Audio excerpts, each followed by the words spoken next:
Hi everybody, this is Julie with Just Julie, and I have been wanting to do this video for a while. So this is going to be a video of me talking, but I hopefully am talking with some good ideas for you guys to kind of give you some brainstorming ideas. So what I'm going to be discussing today is wedding planning, and it doesn't necessarily have to be wedding plan. You could interpret this into, let's say you're planning a baby shower. So you can take bits and pieces of what you like and then translate it into what you're trying to plan. So we can just call this party planning. But I do have a wedding coming up in my future. My son is getting married to his girlfriend, and I am so super excited. So, of course, we're going to start planning for that, and I cannot wait. We don't even have a date yet, but I'm just too excited for it, so I can't wait. So let's get started. The first thing, let's say if you're planning a wedding, for instance, you can go to herecomes.theguide.com. I'm looking over here because I have my notes on this side. So herecomes.theguide.com, and it'll give you a checklist of what you need to do. Let's say that you have a year to plan it. And so it'll give you a checklist of what you need to do as the steps go by. And you just kind of check them off as you do them. So it gives you a baseline to start with. So there's my first idea that I think is a good one because it tells you kind of in order what you need to be doing. And of course, let's say you decide you're doing your wedding in 6 months. Well, then you need to expedite and do the other things that you've had a year to do, but quickly do those too. And I've planned a wedding for myself personally in 3 months, and it went off flawless. And I think the biggest thing with that is to go in with an attitude to expect things to happen, to expect things to go wrong, and know that this is your day and this is a special day, but in the end, it's one day out of the rest of your life. So if you go in, I think, with expectations that things might happen. For instance, on my wedding day, we got married in Arizona, and we picked April so that it wouldn't be so warm. Well, the cake that I had slid. Like it was a 3-tier cake, and it slid because it was so hot. I saw them doing it, and I just kind of, was like, hey, those things happen. And the big scheme of things, that's not what's really important. Yeah, it was a bummer, but you know what? I just figured I really went in with that day with the mentality that nothing was going to spoil my day, and I was going to have a fabulous day, and I was not going to be a bridezilla. So I wasn't a bridezilla, and everything worked out really, really nicely. So, okay, so that's my first thing. Then the other thing, of course, in going through is picking out a location. Like, do you want to be married in a church? Do you want to be married at a park? Do you want to be married? A lot of people rent out barns. So another good place to look would be Craigslist, would be on Facebook. There's certain local groups. So for your hometown, there's local groups, and they'll post on there, for instance, that they rent out things for weddings. Like in my little town here, we have a place where you can do tennis, and right next to it is this little clubhouse, and you can rent out that clubhouse as well. And of course, like I mentioned, churches and things like that. So of course, if you've got a friend that has a really nice backyard that you're really good friends with, then they might let you have it there too. So anyway, those are just some ideas of locations that I think would be inexpensive.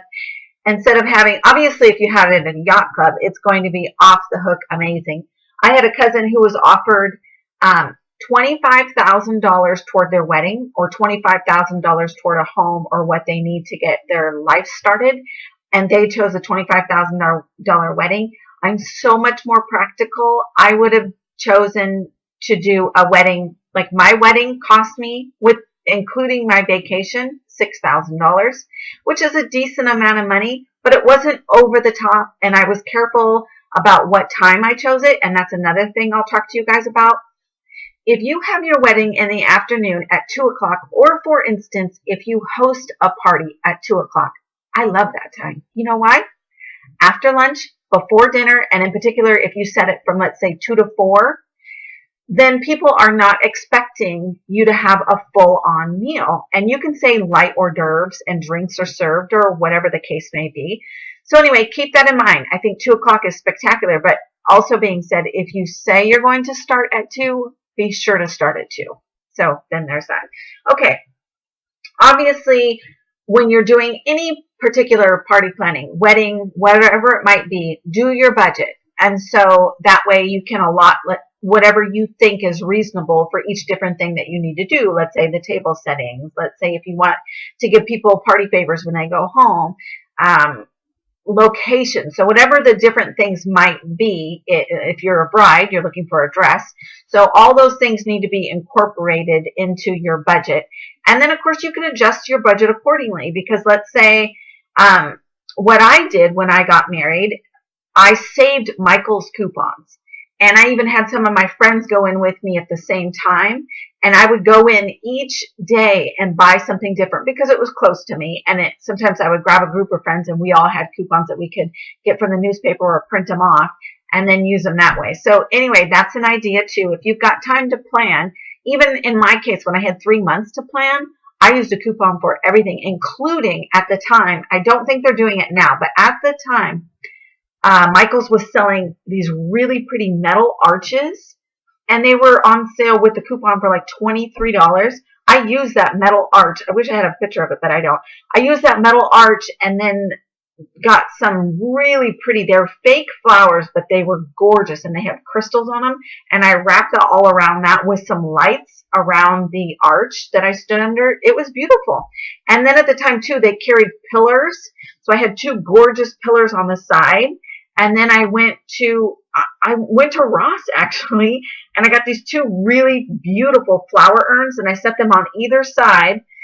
And a really cheap way of doing your flowers, you can do, any of the grocery stores will do flowers, but I didn't order them arranged. So I actually went to Costco, and I didn't order my flowers arranged, and I arranged them myself. It's so, so simple. You just get some flower form, you put it into your pot, and you organize it.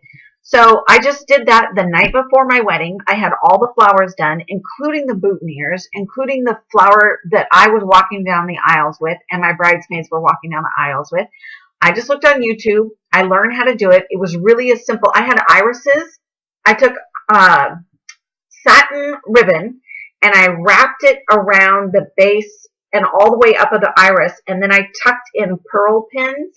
It was gorgeous. This thing looked like you probably paid $150 for the arrangement, and I paid like dollars for this thing. Like, I don't even remember how much I paid for it, but the ribbon probably cost me $2. The pins probably cost me a couple dollars, and then the flowers were pretty cheap too. So anyway, and so you can also, if you want to have, let's say, a baby shower, you can incorporate the same thing. Go to Costco, get your flowers from Costco, get the urns that you're going to put the pretty flowers in, or vases that you're going to put the pretty flowers in. Get them on a coupon at Michael's. Go to Ross, pick up something cute. Get some floral foam from the Michael's Craft Store or Joann's or Hobby Lobby's. And then you can arrange the flowers. You can look on YouTube. How do you arrange flowers? It's so, so simple. And I saved so much money by doing this. Another thing, if you do decide to have your party at 2 o'clock, I got all of my food that I was serving from Costco. They have ready-made trays, and I didn't even have to order them ahead of time. I just went there and picked them up, and I served it, and I served 80 people. So I served 80 people with those party trays, and it turned out fabulous. And everyone said what a good time they had, the food was great, and so on and so forth. So let's see what else here. On my list, I have photographer. So you can ask if you have a friend that's, and I'm not talking just a casual photographer, but I'm saying, you have friends generally that do a really good job at taking pictures or videos, or maybe a friend of a friend that can help you out, and you might pay them, and you might pay them a lesser amount. Or think about going to colleges. Think about going to colleges for someone that's taking a course and ask to see some of their work, and maybe hire someone that way and save some money that way. So that's an idea too, to save you some money. Let's see. For the DJ, for entertainment, if you want to have a band, then of course hire a band, but that's definitely going to be an expense. But I would just say have some live music playing. Everyone's got these nice little speakers that they can put up. So that's an idea there to save you some money as well. The invitations, of course you can do the invitations, because I'm speaking to a crowd here that is part of the crafting community. So of course you can do the invitations. But I'll tell you what, I have learned. I've done 2 separate weddings. One of the weddings I did 150 invitations, and including the envelopes, my cost was $180, not including the ink that I purchased, not including having to ship the invitations, and also, what was the other cost that I had? Oh, there was one other cost that was involved, and I'm forgetting. Oh, 16 and a half hours of my time to make them. 16 and a half hours.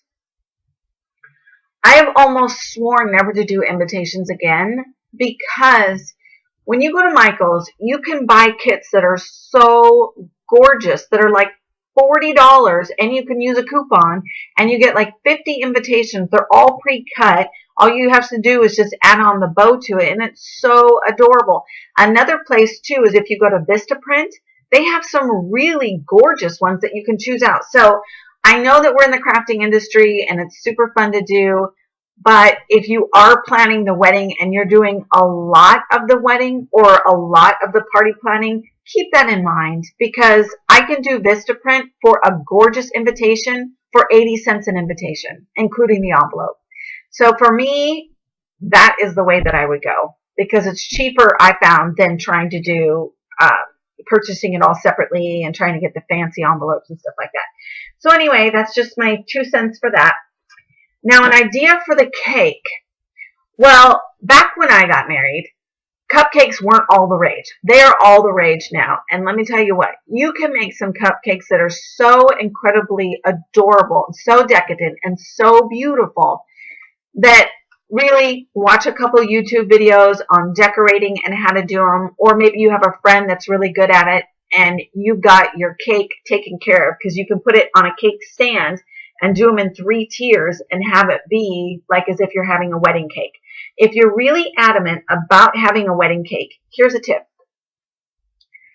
Go to a regular grocery store. Let's say Safeway, Albertsons, or any one of those. That's what's local in my area, is Safeway and Albertsons.